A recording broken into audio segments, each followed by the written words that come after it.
Puji Tuhan, selamat pagi, selamat kita jumpa lagi pagi ini dalam acara doa pagi GPDI Budi Mulia. Terima kasih Tuhan berikan lagi kita kesempatan untuk berdoa bersama, mendengarkan firman Tuhan, merasakan indahnya bersekutu bersama-sama Tuhan. Bapa yang ada dalam sorga, kami datang kepadamu Tuhan, kami mengucap syukur, Tuhan berkati kami pagi hari ini, bahkan sepanjang hari ini.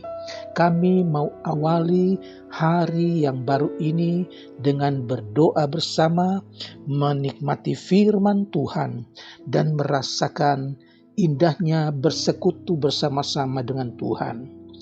Mohon Roh Kudus yang akan memimpin seluruh acara doa ini dari awal sampai selesainya.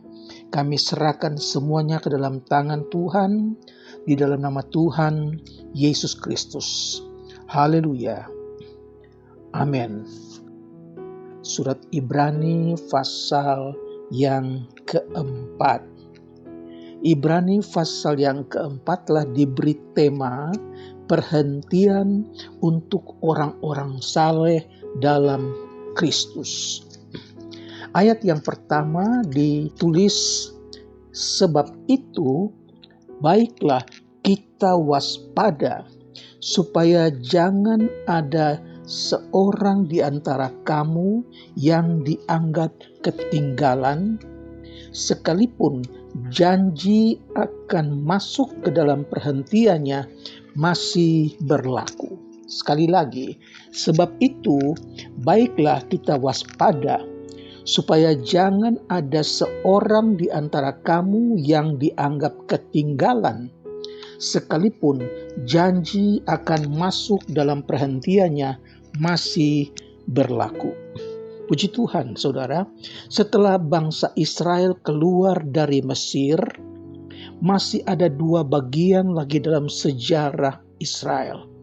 Yaitu yang pertama kita lihat pengembaraan di padang gurun.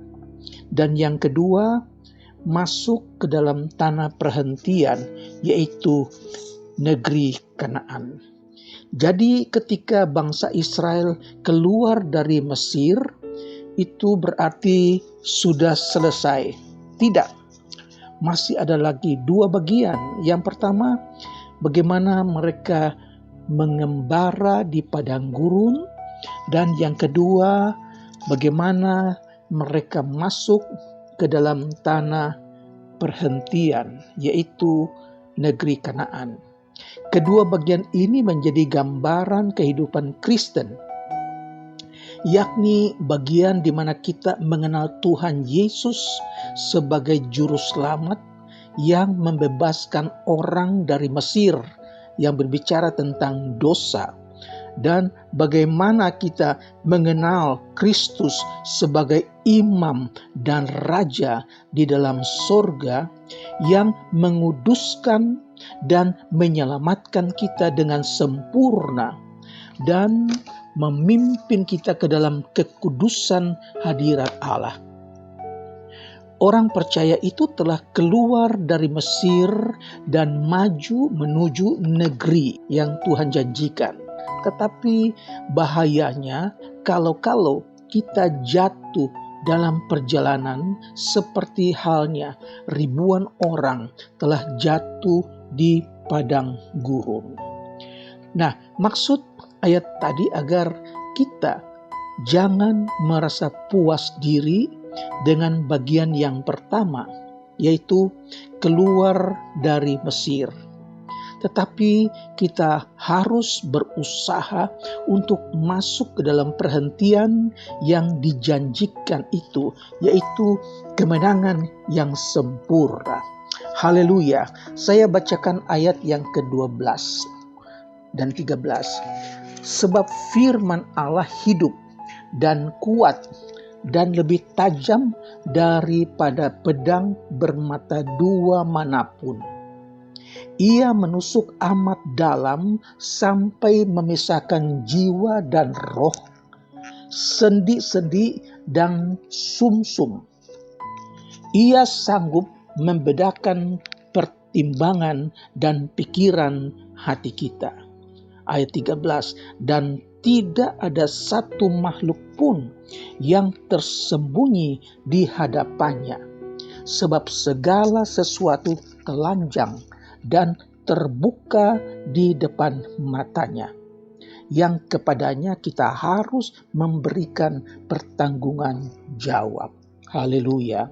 Firman Allah menentukan siapa yang akan memasuki perhentian Allah. Firman ini merupakan pedang tajam yang menusuk sampai ke dalam hati sanubari kita untuk mengetahui apakah pikiran kita, apakah motivasi kita itu rohani atau tidak. Pedang ini bermata dua yang memotong untuk menyelamatkan kehidupan kita atau yang menghukum kita untuk mengalami kematian kekal. Dalam Yohanes 6 ayat 63, rohlah yang memberi hidup, daging sama sekali tidak berguna. Perkataan-perkataan yang kukatakan kepadamu adalah roh dan hidup. Firman Allah ingatkan kita bahwa roh yang memberi hidup, daging sama sekali tidak berguna. Saudara-saudara, dalam Yohanes pasal 12 ayat 48, barang siapa menolak aku dan tidak menerima perkataanku, ia sudah ada hakimnya, yaitu firman yang telah kukatakan. Itulah yang akan menjadi hakim pada akhir zaman. Oleh karena itu, tanggapan kita terhadap firman Allah seharusnya lebih mendekatkan kita kepada Yesus sebagai imam besar kita. Puji Tuhan. Nah, Alkitab adalah firman Allah yang menempelak hati dan dosa. Firman itu menyucikan hati nurani. Dalam Injil Yohanes pasal yang ke-15 ayat yang ketiga, kamu memang sudah bersih karena firman yang telah kukatakan kepadamu. Perumpamaan tentang pokok anggur. Perkataan Tuhan Yesus yang mengatakan, akulah pokok anggur yang benar dan Bapakulah pengusahanya. Setiap ranting padaku yang tidak berbuah dipotongnya, dan setiap ranting yang berbuah dibersihkannya supaya lebih banyak berbuah. Haleluya. Saudara, ranting yang berbuah, Tuhan Yesus katakan ranting itu sudah bersih karena perkataan firman. Firman itu menguduskan kita dan firman itu adalah kebenaran. Sebagaimana dalam Yohanes pasal 17 ayat 17, Yesus ketika berdoa kepada Bapanya, dalam ayat 15, aku tidak meminta supaya engkau mengambil mereka dari dunia, tetapi supaya engkau melindungi mereka daripada yang jahat. Ayat 16, mereka bukan dari dunia, sama seperti aku bukan dari dunia. Ayat 17, kuduskanlah mereka dalam kebenaran. Firman-Mu adalah kebenaran. Puji Tuhan, saudara. Firman itu memperbaiki yang salah dan mengajarkan yang benar. Ini tercatat dalam 2 Timotius 3 ayat 16. Segala tulisan yang diilhamkan Allah memang bermanfaat untuk mengajar, untuk menyatakan kesalahan, untuk memperbaiki kelakuan, dan untuk mendidik orang dalam kebenaran. Saudara, firman Tuhan itu menghibur dan menguatkan kita. Firman itu menunjukkan jalan keselamatan dan memimpin kita menuju surga. Oleh sebab itu, kita harus menyelidiki, kita harus memikirkan, dan kita harus taat kepada firman. Nah, itu ada dalam hati kita agar jangan kita berdosa kepada Allah. Sebagaimana yang dicatat dalam Mazmur 119 ayat yang 11. Dalam hatiku aku menyimpan janjimu supaya aku jangan berdosa terhadap Engkau. Puji Tuhan, rupanya pemazmur ini ingatkan kita supaya di dalam hati kita simpan firman Tuhan. Firman Tuhan ada di dalam hati kita, supaya dalam hati kita keluar dari mulut kita perkataan-perkataan firman. Perkataan-perkataan firman adalah perkataan yang memberkati orang yang mendengarkan. Perkataan firman juga adalah menguatkan kita. Mazmur 37 ayat 31 katakan, firman Tuhan membuat langkah kita tidak tergelincir. Berarti firman Tuhan menuntun kita ke dalam jalan yang benar. Cintailah firman Tuhan. Tetaplah pegang firman Tuhan. Simpan firman Tuhan itu di dalam hati.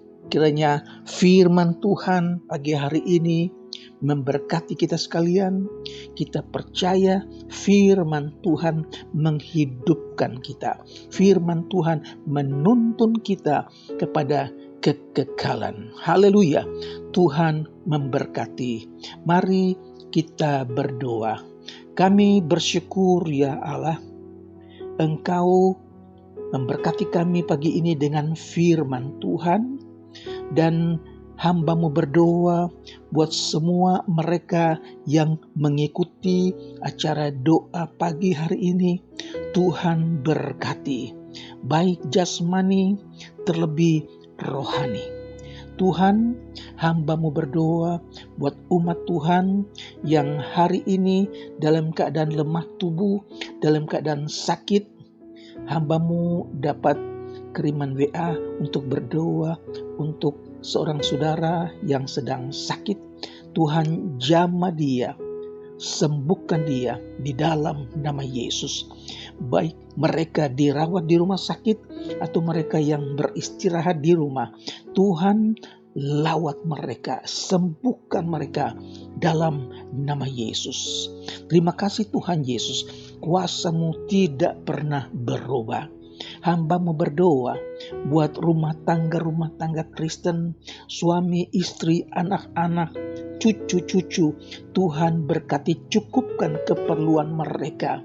Tambahkan sukacita sorgawi ya Tuhan Yesus.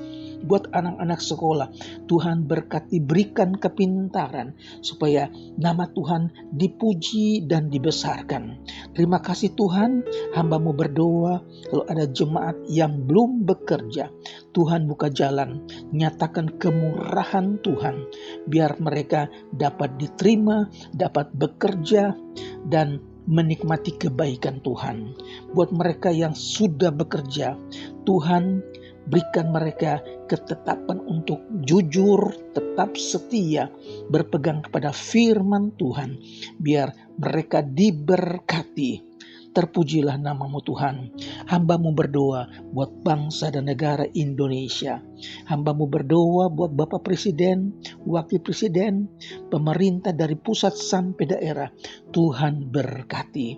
Ada roh takut akan Tuhan, supaya mereka dapat memimpin bangsa ini di dalam takut akan Tuhan. Terima kasih Tuhan Yesus, memberkati sepanjang hari ini. Kami serahkan ke dalam tangan Tuhan, di dalam nama Tuhan Yesus Kristus. Haleluya. Amin. Puji Tuhan. Tuhan memberkati. Selamat beraktivitas.